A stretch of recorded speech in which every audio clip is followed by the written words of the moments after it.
প্রিয় বন্ধুরা, কোথায় আছেন? নিয়ে আসলাম সুন্দর একটা জায়গায়। কোন ডিস্ট্রিক্টের কী ভাষা জানি না, আমাদের চট্টগ্রামের ভাষায় এগুলাকে বলে, আমার পিছনে দল বলে, গবাদি পশুর খাওয়ার। অন্য ডিস্ট্রিক্টে কী বলে জানি না।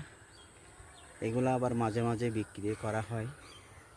অনেকেরাই এটা শ্বাস করে, আবার অনেকেরা করে না। এটা আল্লাহ পাকের হুকুমে নিজে নিজে রোপণ হয়ে যায়। এটা সব কিছু আল্লাহরই নীলা খেলা।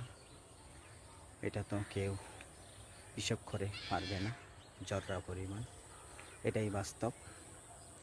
শেয়ার করলাম এই জন্য, ছোটোবেলার এই জিনিসটা দেখে অনেকটা কথা মনে পড়ে গেল।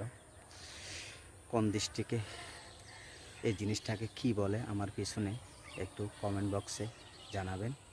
প্রিয় বন্ধু ও বোন, আসসালামু আলাইকুম, আল্লাহ হাফেজ।